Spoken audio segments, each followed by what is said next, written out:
Hello, my guest today is Dr. Tim Smith, physicist, expert on particle physics and physics data management, and the head of collaboration and information services at CERN, the European Organization for Nuclear Research. Welcome, Dr. Smith, and thank you very much for accepting our invitation. CERN's Large Hadron Collider generates an enormous volume of data every second. Your storage system capacity is about 100 petabytes.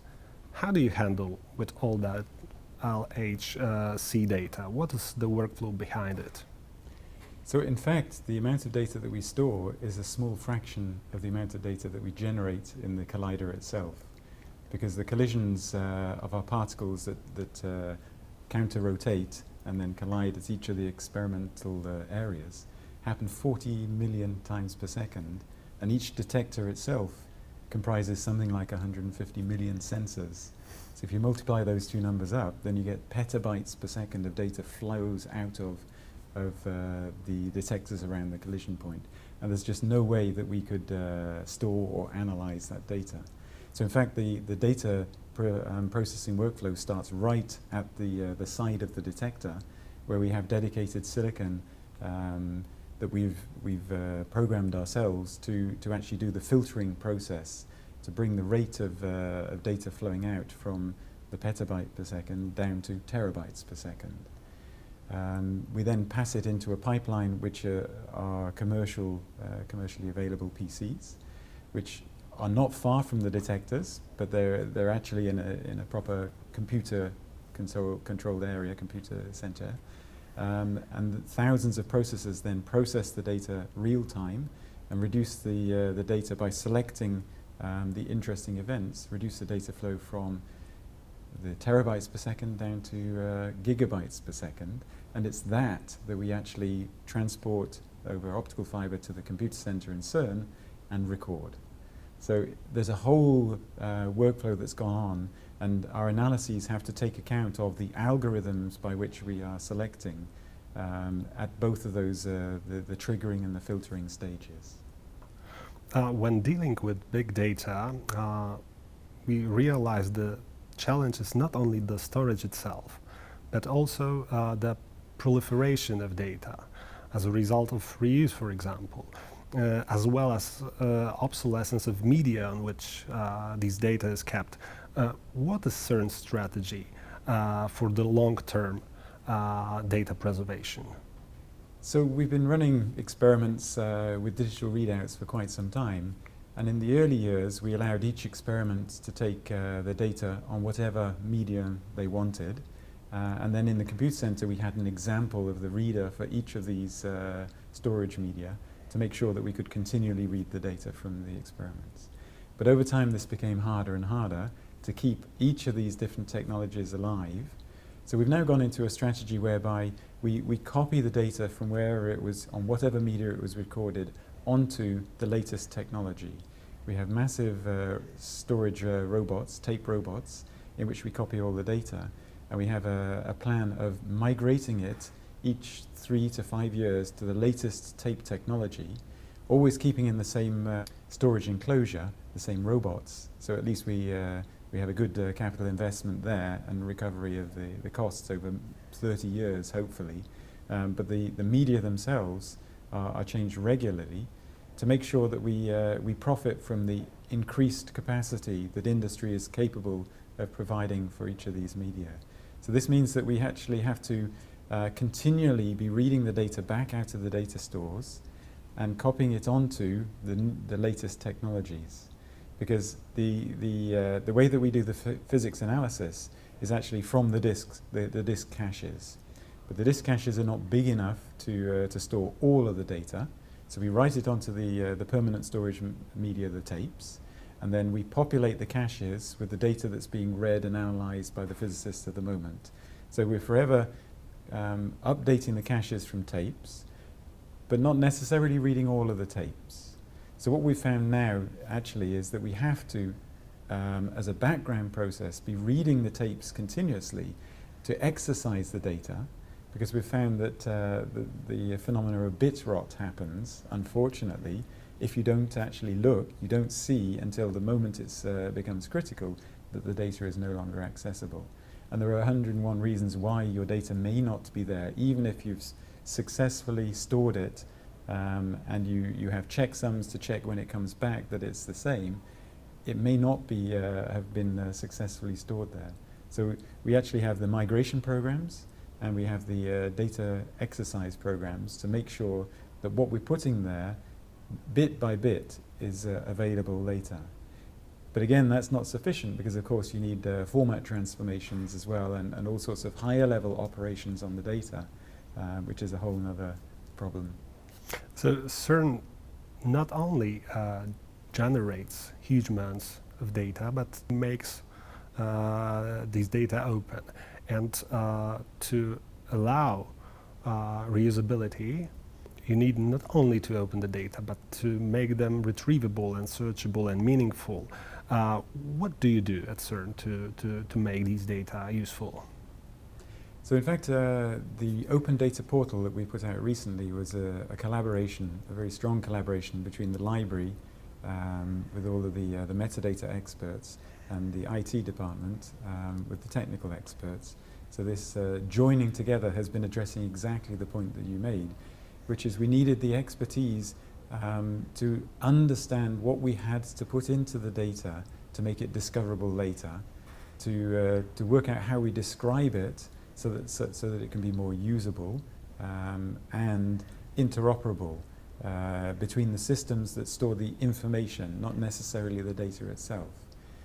We don't do many data transformations at the moment, although for outreach purposes, where we know that it's going to leave our field and definitely be used by people who have nothing, no knowledge and no access to the tools within our field, then we do data transformations. We're trying to make tools that accompany the data, explanations of the data formats, such that people can use them in completely different environments to our own.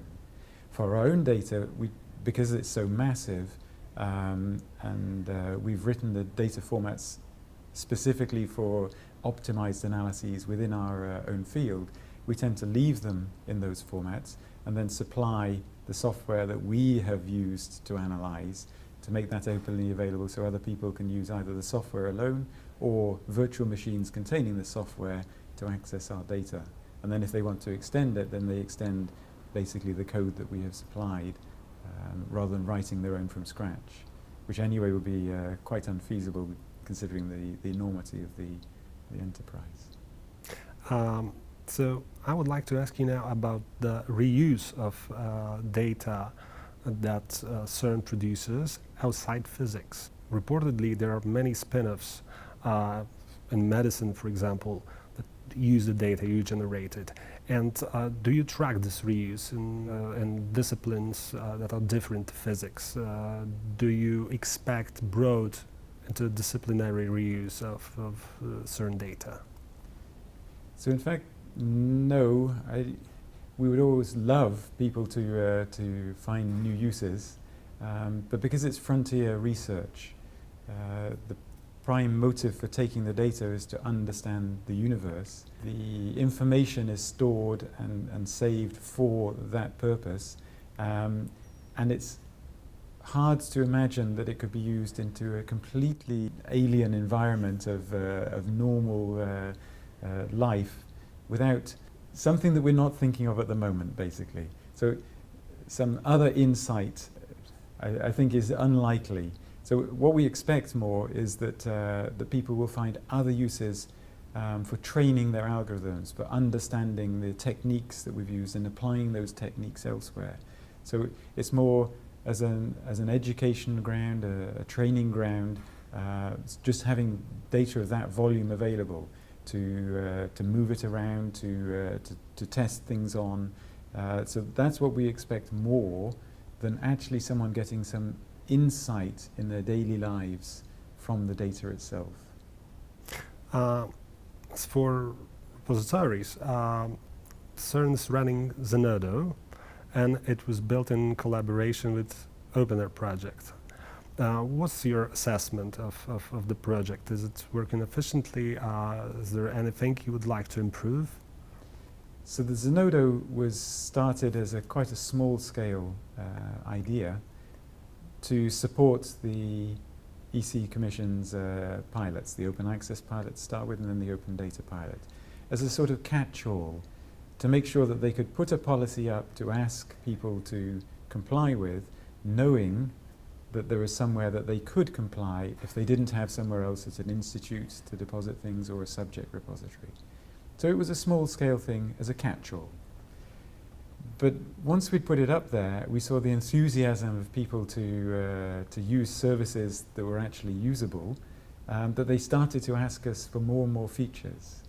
And so we now have the problem that, in fact, we're failing to keep up with all of the interest and all of the new ideas that could be built on top, that would create new opportunities for different sciences and different reuses. So we're really keen to make it grow quickly, but at the moment it's literally a question of getting enough people to actually do the programming of the services to accept the new use cases. So my final question would be, let's imagine that you are asked to convince, to encourage scientists to open their data. What would you say? What would be sort of incentive or baits to catch them?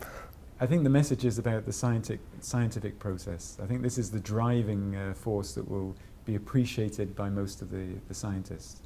The process that we've evolved over the last few hundred years involves the communication of our ideas and the testing of those ideas, the falsification of those ideas by others. So the sharing of the data is just another part of that communication. It's the tools and the materials that we're using every day that we want to be communicating, exposing, showing to everyone such that they can take a look, they can help, they can build on it, they can improve it. They can help us by saying the things that weren't right in it. This is the normal process, and I think on that level the scientists appreciate that they can benefit from themselves and their own research from the sharing. But I think it has to be done in a layered approach. So you don't just say, throw it over the wall, doesn't matter what happens to it, you don't know where it is and who's going to do what. I think the layered approach says that the scientific data can be opened up to your immediate colleagues, or the colleagues that follow you down the line in your research once you have moved on. Or it's the colleagues that are in other countries that are doing similar research.